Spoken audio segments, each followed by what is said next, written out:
Hey guys, what is going on? It is Ando, and we've got another GAC recap for season like 42, week 2, round 1. We are 3694 in skill rating, and so this is obviously the first round of the match. We're got matched up against Newman, Master of the Universe from Bad Batch Unleashed. I think I've actually fought him before as well. Obviously the Unleashed guilds are PvP focused. I was kind of surprised. I mean, not that he's slacking on datacrons, but he's he doesn't have as many as I kind of expected him to have. So that'll probably play in a factor. I mean, I think he has enough to do GAC and all that good stuff. So he had already kind of attacked my front zone. So just looking at his defense, we got Tuskens, Omni Qui-Gon, Omni Treya, and I didn't see the last one. I think that might have been Jabba. Yep, I think it was Jabba. And then down below, he has Trench, Vader, Rey, and I think that's the Zori. No Omicron on her. So first thing I was going to do was, last week I was doing a lot of gas 501st versus Lord Vader, and I said, basically, once this kind of gets out, I foresee many people moving from set 8 to set 9, which would stop gas versus Lord Vader, but not to fret that there is still a solution, and that is gas 501st. Now, you could run EP Starkiller here. I think it gets a little tricky anytime Cal gets thrown in, especially if they have a lot of defense. This one actually has high health steal, which is actually kind of the thing that you don't want with Rey if you're going to try and take this fight. This fight is the exact same as it was back before when we were just running gas 501st. Ben Swolo obviously kind of made it to where it was really hard to kind of get this done. It was already close to timeout team, but now with Swolo, you know, adding the 50% health and, you know, just a little bit more offense, a little bit more survivability, things started kind of going south for gas 501st versus Rey. So people just, I think, have stopped using it, and it makes sense. Now, the beauty of this is that Cal is actually a really good piece inside of Rey. However, it actually opens Rey up to being 501st because of the amount of buffs that he's giving out. You could see right there just how many protection ups that he's giving. You know, there's, I think, 12 out there. You know, that is 24% offense that your 501st is just going to be stacking. That being said, you do want to get rid of him somewhat quick. So the first aerial advantage, or whatever it's called, you kind of want to target him and get him out of there, right? Just because, like I said, he's kind of prevents the rest of the team from dying. And so any chance that you can get him out, and especially like as you've kind of already ramped up enough offense, right? Like it's never really been about the offense, but the offense has certainly helped now. Yeah, this, you know, obviously we just want to kind of get rid of him. Again, same thing with EP Starkiller. Anytime that JTR gets the inspiration, the blue buff from Rey, you gotta kind of take care of that and, you know, get that off of her, because she will end up increasing her mastery and she will end up just kind of dodging things. On top of her foresight, she will just gain the mastery and be able to just sort of to evade. But yeah, the basic stuff, if you guys never tried this before, basically you want to kind of wait for your form ups, you know, Rex's TM move, until basically we've got like a, you know, so see right there, it dodged. That is huge. That's a huge risk factor in these fights whenever it's dodged. But this is the time that you want to form up, right? When gas is sitting down, you want to form up, get your clones turned so that way you quickly get gas to stand back up. If it means delaying your, you know, taking someone down to a point to where we give Rey a whirlwind, that means waiting until that happens. So yeah. I won't go into a full like play-by-play guide of this. It's very, like I said, it's very similar to what it was before. You know, I just did another attack, and I will say this. Zeris offers a problem as well. If she's in there, you kind of need to attack her too. You're not going to be able to kind of get Rey into the damage immunity state that you need her to be in for, you know, to actually being able to kind of be able to handle Ben here. But yeah, this is a great matchup. Like there's so many Omicrons that are basically like Gas 501st versus, you know, Swolo. They don't care about any of his Omicrons. So yeah, you just kill him and then that's it. It is a timeout risk though. I want to just be clear, but this is another thing that, you know, again, the 15% light side buffs or whatever thickness, it can help you. It can help you. Okay, so this time I brought in this fight. I decided to bring in a Lord Vader SLKR fight because if you actually look at the stats, Lord Vader is pretty sick. He's doing really, really well, which is again another reason why when at least for 5v5, I kind of called this in the 5v5 season, like set 9 is his thing. I'm actually working on a video right now ranking the GLs based off of what we've seen basically in the past month. So be on the lookout for that as well. But yeah, this is actually a fight that is being lost quite often.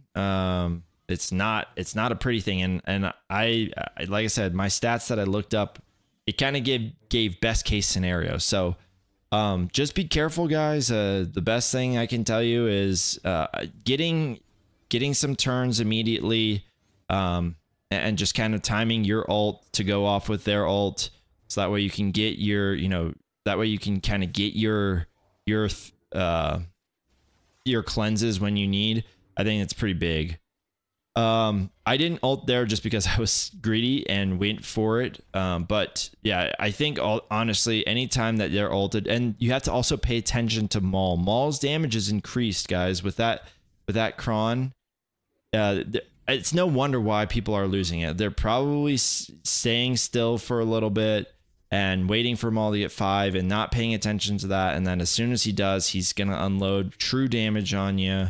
And like I said, it's like having an R10 Maul, basically. It's not pretty. So yeah, just be careful, guys. It's still a very winnable fight, but as you can see here, you know, like if Maul had 5 stacks right there and just unload on me, I'd be dead. Like there's no worry about that, or there's no denying that. So again, Maul's got 5 stacks. We got to get to ult here, so we go ult, and there it is. And yeah, let him unload while you're in ult. You can't take any damage. It's okay. And yeah, you got to keep, as long as you got 500 stacks, I think you just keep going for the siphon. You're gonna eventually, yeah, you'll eventually be happy you did. But yeah, like I said, I wanted to put this fight in here. I know a lot of people do it. I know a lot of people are successful. It's not like the stats are like that bad, but it's pretty bad actually. Very interesting to see. But yeah. So I think we'll finish this one. And it's not pretty. It'll never be pretty, but it gets the job done for sure.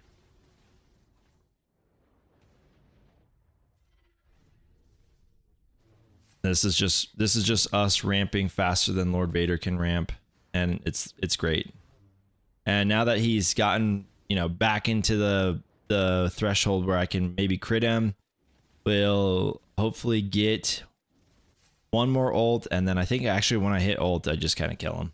Yeah, it's a huge hit. But yeah, 56. So this guy set trench for me. I was faster than him, seeing as he doesn't have Watt with a team. So that means that troopers are definitely on the table. Want to kind of wait on Dooku. You want to make sure that you kill Dooku. So you don't want to rush the, you know, hitting Dooku. You don't want him countering and gaining turn meter and all that good stuff. So if you can, try to get some of your stacks of Imperial Trap or whatever it's called. Yeah, I think, or Emperor's Trap. There we go.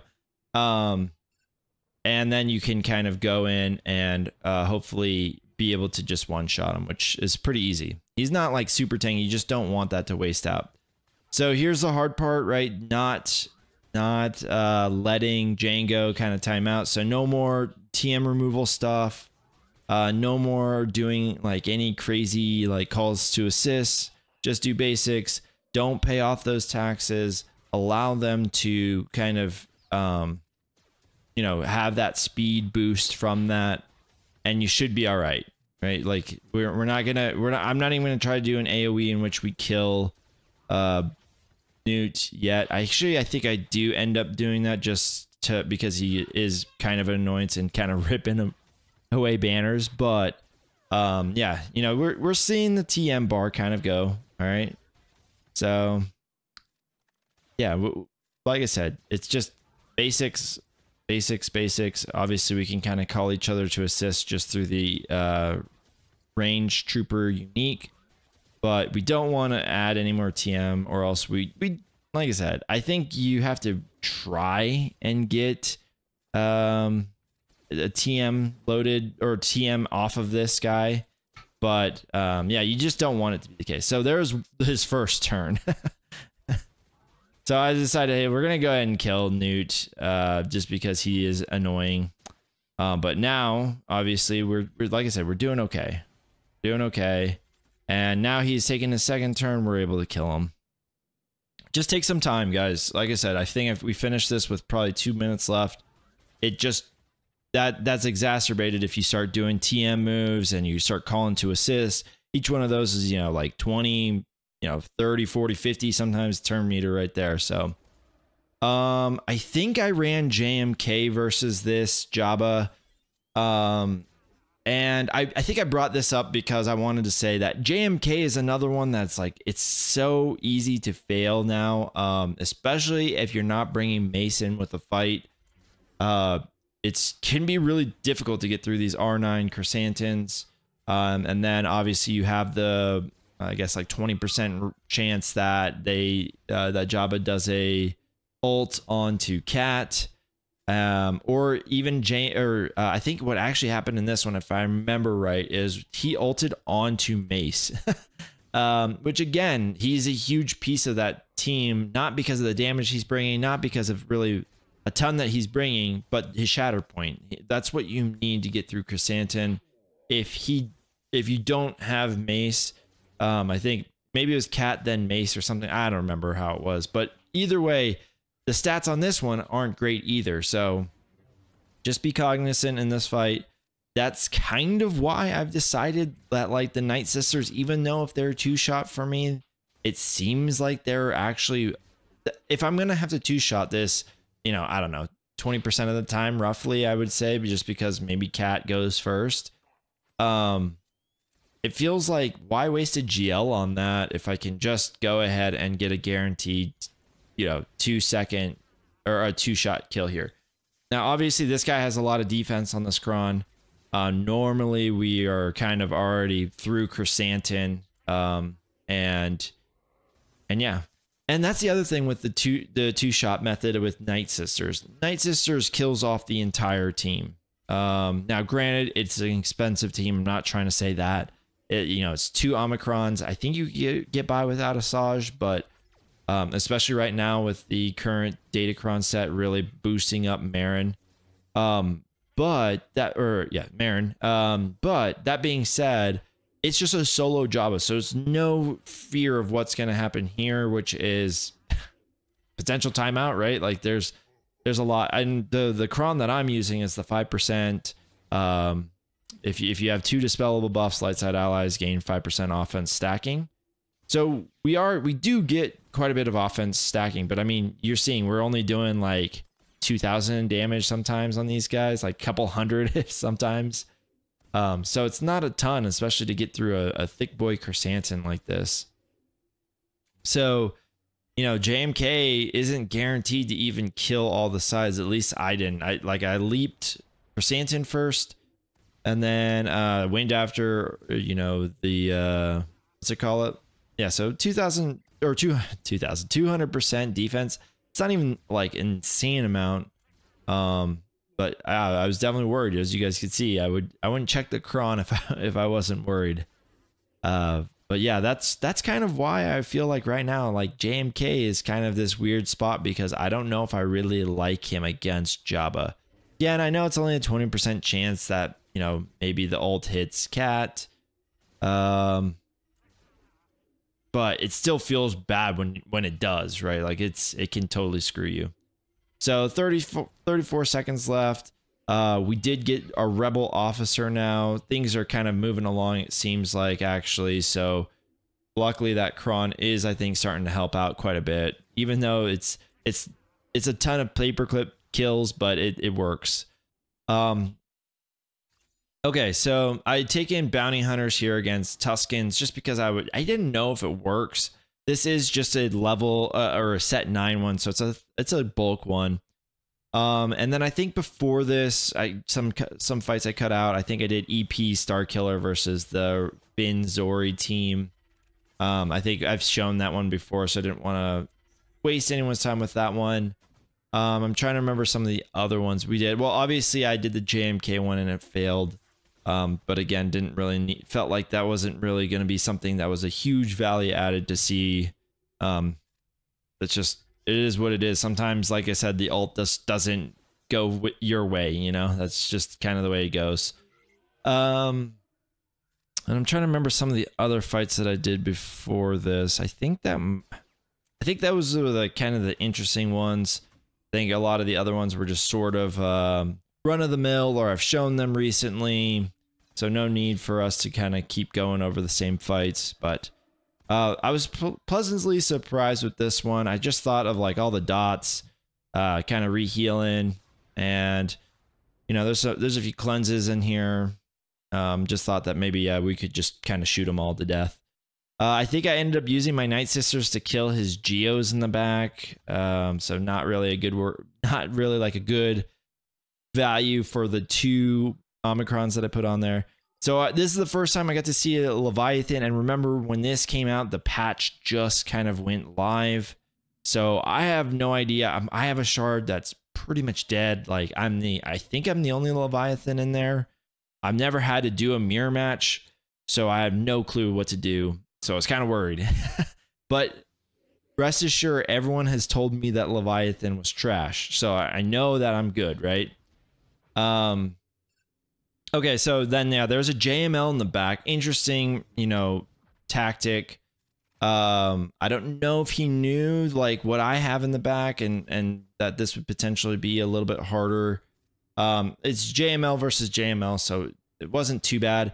I'd say my one mistake in this fight right here is that I went too much on relying not on, I guess, you know, the JML leadership ability, because as you could see there, especially with Riposte, we almost killed Jolie. My idea was always to kind of go in and do the auto delete on Xeris, but every time we hit Jolie, right, he is actually kind of rehealing himself via Xeris, so it's not really working out right now, at least the way that I want it to. So most of these hits you'll see are, we basically just kind of stay more or less the same unless we use that ability, right? So that should have been kind of my main goal. I ended up kind of not doing that. Like I said, this will probably reheal him. Yep. And yeah, like my goal was always, my hope was that we would kill Jolie, and then I'd just be able to go ahead and use the Cal insta kill on Xeris and kill her, so that way, you know, we'd have no chance of Jolie kind of bringing back anyone. Didn't work, but then we quickly solved it anyways. So maybe just going straight for Xeris, I don't know. Either way though, like I said, it was not a bad shout out to put in JML on the back, especially if you've kind of bled your team of banner, or like your opponent of teams. I think there's betters though. I think there's better. But yeah, like I said, all that's gonna be covered in tomorrow, or maybe tomorrow or 2 days from now video about like who's the best GL. Took a lot of data and kind of looked at it, and hopefully you guys will like that one. But I am definitely I think I'm right here. I'm just trying to pinch banners or something, just trying to recover as many as possible. But I think we end up getting AoE'd by JML or something like that. Probably should have just went straight for the kill on JML. Yeah, it was a good effort by me, but honestly, it wasn't gonna work.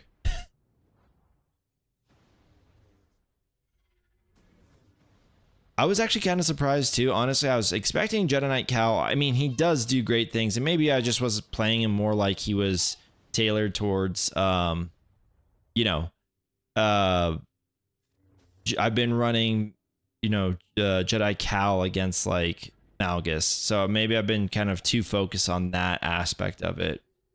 But yeah, I wanted to make sure I get a revive in, so I stopped the auto, and yeah, I think we get the kill here pretty soon, maybe. Yeah. All right, cool. So 60, not beautiful, but I don't know how much better you could do. So, all right, let's go into Leviathan, right? Everyone had been talking about how trash it was. So I'm just like thinking to myself, like, okay, like I'm just going to go in here. Apparently it's super easy. Now I will say I've heard rumblings of the Sith fighter being in there, especially for the mirror match because of TM gains, right? So their Leviathan goes first, right? And I have heard this part though, if your Leviathan goes first, the mirror matches can be pretty hard. I'm not, like I said, I don't get to fight this at all in arena, fleet arena. So I just kind of have to rely upon like what people tell me or what I see on YouTube or whatever the case is. So it's, I just am like, there's probably a way to win this without going first. And again, this ship's only been out for like a couple weeks now. So we don't know what we don't know. And we won't know for a while. Anyone claiming that we've seen like everything the ship can do is lying. But yeah, so the idea here was I was gonna like, okay, like we want to make sure that we get our Mark 6 fighter out second, right? That's like the big thing. So I go in for this move because I think that that's going to kill the next reinforcement.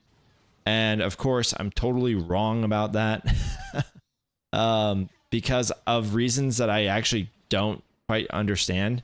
I don't know if that's just tailored towards light side. I've seen it happen to dark side before, but yeah. Okay, never mind. I guess it did. I think maybe the next one that I fight, for some weird reason, their ship just, it stays alive. I don't know. I don't get it.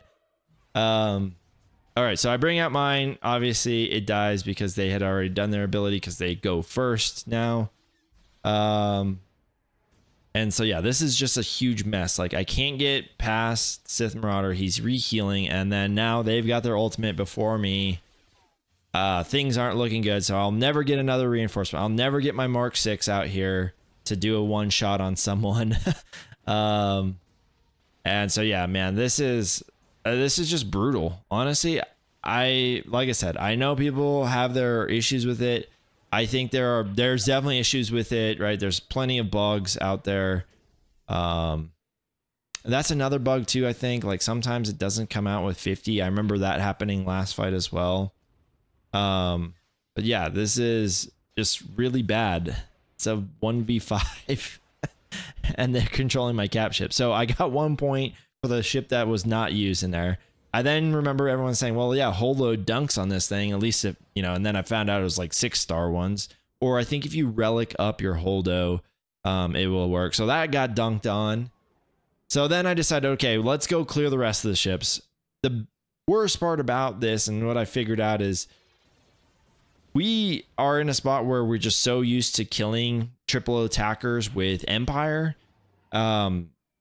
But I'm not able to do that now because Sith Marauder is gone and he was with Leviathan. So he died a horrible, painful death.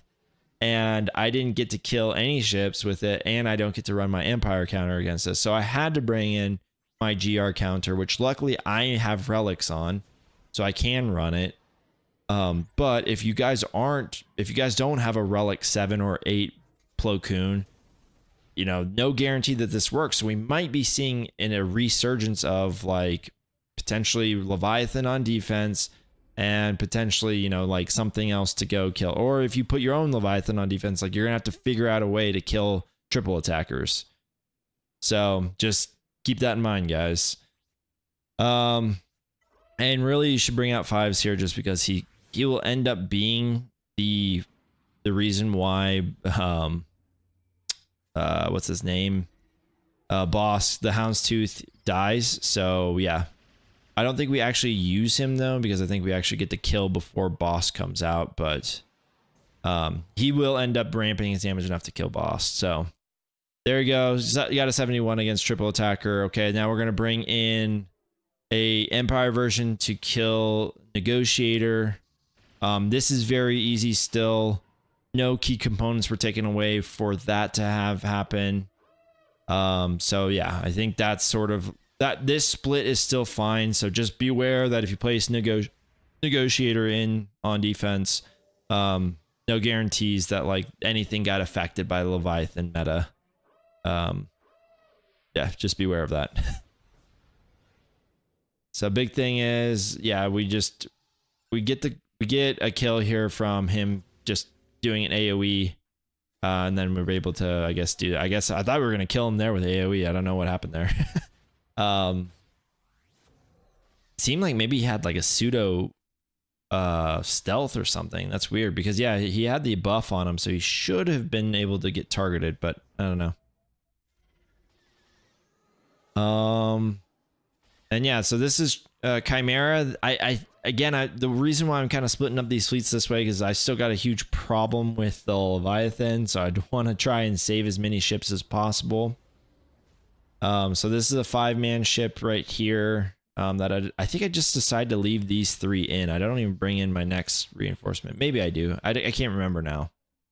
But I remember thinking to myself like, let's get the kills here with as few ships as possible. Okay, yeah, I bring out TIE Reaper. Definitely not required, but just in the idea of trying to get these kills off early before their ultimate hits and just kind of rips away banners, I think I was just saying like, let's just get as many ships out here as possible, and we'll go from there. I went for a reheal. Computer's kind of bugging out a little bit. And should be pretty easy from here. Got foresight on TIE Fighter there, so it gives us a little extra TM. All right, do a basic. We'll say without Vader in here, the damage is a little bit lacking. Okay. All right, there we go. So this won't kill, it'll kill once, but it won't kill twice. But okay, now we can kind of dispel and potentially, you know, put them on fire. All right, so Rex is gone now, and then Ahsoka is gone. So 69, perfect score for fleet. Okay, so then I've tried First Order, that got dunked on. I was able to kill Sith Fighter with one of these fleets. I don't remember which one. I think it was with First Order. So I've kind of narrowed it down, right? Like kind of whittled it down. We've got, I think this is it. Like these ships right here are it. Of course, though, it just comes out just swinging, man. This, I don't know. I believe people when they say that they're easily dunking on these ships, but at the same time, I also think that there was a mass panic for a ship that we don't have full clarity on because of the bugs. Now, the beauty of this team is that we got buff immunity on their Sith Marauder, which means I can actually target Sith Empire Trooper if we can hit him, because apparently he's dodging. Now, this should show you how annoying he is. He's just regenerating stacks like all the time, and it's so frustrating, especially with a fleet that has no calls to assist, right? Like that's the hard part. So put buff immunity back on Sith Marauder. So I think there's something here. I think there's a potential here, I should say. Now, granted, is that gonna hold up against a full fleet? I don't know. Probably not. But I think to myself right here, we gotta get Sith Empire Trooper out of here, please. So we finally got him out. Then I said, I don't feel like I have enough damage to get Sith Marauder out, but maybe we can get out Malgus. All right, so we kind of get some lucky dodges here with, you know, they're not lucky, they're foresights, but we kind of get some good dodges, right? The one thing with Malgus is he seems so flimsy as far as a ship goes. So I think that one hit actually killed him, and then now obviously the I think there was maybe 2 or 3 ships that went in after him, and we killed them. So they got their ultimate, right? So it's going to be really impossible to kill him now. I think I speed this up. I think they're like, yeah, it was just like a super long fight. I think I show a few more seconds of this footage, and then I'll show just like the ending of it. Pretty sure it's Palpatine just getting blasted to oblivion. Yep, there it is. So pretty boring fight, but we got out the 2 that we needed to get out. So here's my 4th battle put into this thing. I even paused it on this because I was like, man, this thing is freaking insane. And like I said, maybe it's a skill issue. Maybe I messed up the mirror. Like I said, I don't have just a ton of experience with this. Hopefully, you know, within Territory Wars and some of the other, you know, more GACs, I'll get more experience with this, but I just have no idea what it even really does, because honestly, I just hit auto for Fleet Arena and it wins. So, yeah, so just finish off this fight. So anyways, yeah, we win this with a 37. I guess, yeah, like I said, Leviathan sucks. But we win it. I think I forgot the score, but we get like a 1700, and we actually win this fight. So yeah, thanks guys for watching. Hopefully you guys learned a few things. Hopefully you guys can teach me a few things. And like I said, be looking out for some of the videos that I'm going to be posting. Pretty interesting data, honestly. But anyways, like I said, thanks guys so much for watching, and we'll see you guys in the next one.